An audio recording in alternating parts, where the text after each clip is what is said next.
Good morning!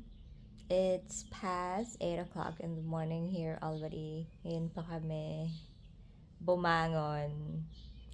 Yesterday we didn't go to the farm and now probably we'll be going to the farm a little late in the afternoon or probably after lunch. May aasikasuhan lang kami dito. Tapos labas na kami. Itong gayahin i-apply sa ating mga sarili. Ang makikita pala natin dito ay nagsisiling sila kuya dito. At kung makikita natin dito, tinali... Let's eat, guys. Mainit pa. My husband just had his cup of milk. Hindi siya nagkakape muna kasi he's still sick. Ang init. So, ito lang yung breakfast ko. I try to eat savory breakfast versus sweet breakfast, like yung mga may sugar and all. Kasi study shows na pag inuuna mo daw yung carbs early in the morning, kasi nagtiturn into sugar siya, diba? Or mga sweet cravings, may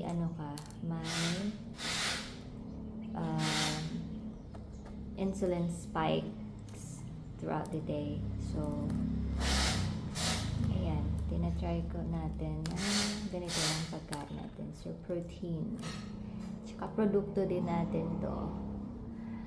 Ayan. Medyo mainit. Medyo pala. Mainit talaga. So, sabi na sa ako, we are going to the farm late in the afternoon. Kasi, marami kaming gagawin dito sa bahay.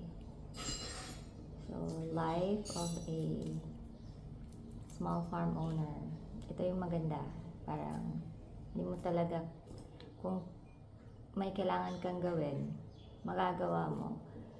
By priority this time. Hindi siya nung 9 to 5 na trabaho na kailangan mo talaga mag-show up sa trabaho. Pag mga ganito, pag set mo lang yung priorities mo. Anong dapat unahin. Tapos, ganun. Mabilis lang. Okay, guys.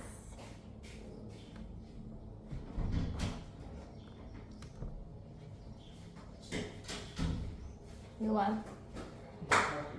Hey, guys. So, we're already here in Tanhay.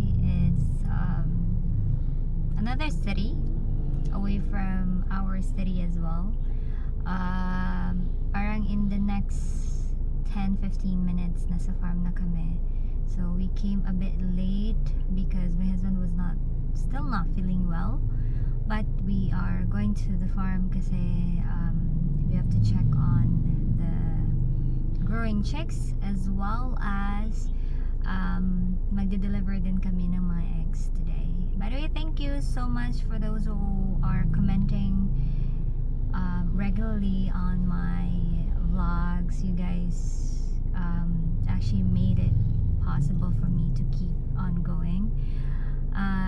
May mga komento lang na hindi ko naman hinihingi yung mga opinion nyo at saka mga advice nyo, pero it's okay. As long as you're commenting, that's fine with me, guys. And just keep supporting me, okay? So let's go, and my husband is already here.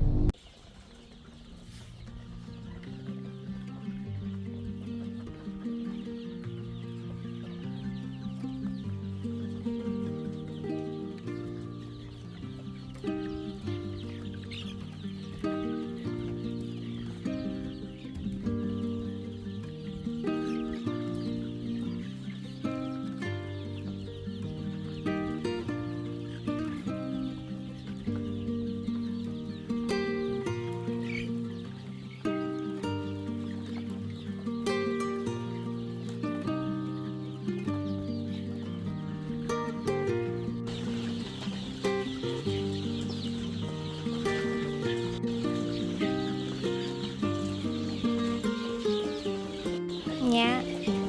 What do you want? Si magtuktok ka na. Ha?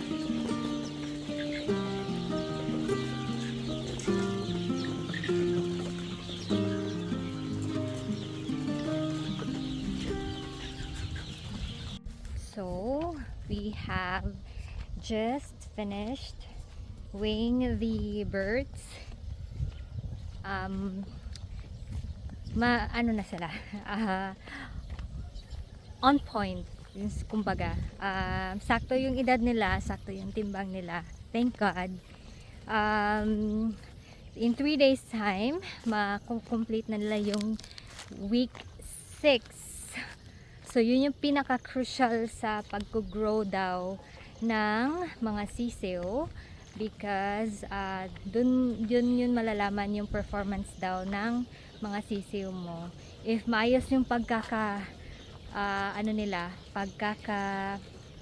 grow out nila, magpa-perform talaga yan daw pagdating ng araw sa paglilay na nila. So very very crucial. 6 weeks lang. After nun, hindi na siya masyadong, wala nang effect sa performance nila yung anything beyond week 6 daw, sabi ng vet. So kaya sinasabi ko sa inyo na maghanap kayo ng supplier na trustworthy talaga, na alam mo pinapakain yung alaga mo the moment they arrive sa farm, kasi dapat tugma yung weight nila sa sa edad nila. So very very crucial yan talaga. So very happy ako kasi finally in 3 days time na kami, nasa safe side na kami, and super grateful ako kasi walang masyadong mortality. Tsaka simple lang pala talaga. Sabi ko nga sa inyo, it's not rocket science. Lahat na pag-aaralan. So wag matakot talaga na gawin yung mga bagay. Kahit first time tayo, pero we have to take risk. Kasi negosyo yan, di ba? Ganito naman talaga sa buhay. We have to take risk every time. Kasi ganun talaga. Anyway, probably this will be a very short vlog. It's still 4 o'clock in the afternoon. May sikat pa ng araw. Hindi na pala kami nagpapailaw sa gabi sa kanila because they only need approximately 12 hours na ilaw. But actually, medyo lower na ngayon dapat pero gusto namin kumain sila ng kumain. So after week 6, bababaan na naman namin yung papailaw nila. Instead of 4 o'clock, magiging 5 o'clock na ng afternoon, ng umaga. And then eventually wala na talagang ilaw kasi daw pag pinapailawan mo lang yan ng maaga, mabilis masistimulate kasi yung yung system nila to lay eggs. Kaya yung iba mabilis silang mag-lay ng eggs kahit bata pa dahil na-stimulate yun. Tsaka sabi ng vet, dapat masaya tayo pag hindi basta-basta naglilay ng eggs yung natin, medyo nadidelay siya kasi the faster daw na maglilay yung eggs yung mga chicken mo na wala pa sa edad, mabilis din yang mabilis din yan magsa-stop ng lay ng eggs. So yun lang yung trick doon. Kailangan tamang edad, tamang weight, tama yung pag-lay nila ng eggs para hindi ka mahirapan, walang mabasagan or walang walang prolapse. Most of the time, pag hindi handa yung cage, kumbaga yung kaha nila sa body nila, if hindi talaga siya ready, yun, nagpo-prolapse at saka namamatay. So yun yung case namin sa mga ready to lay chicken namin, kasi of course first timer kami noon, 'di ba? So yun pala yung explanation. When they were still growing pala, hindi sila binigyan ng pagkain, kumbaga nililimit yung pagkain.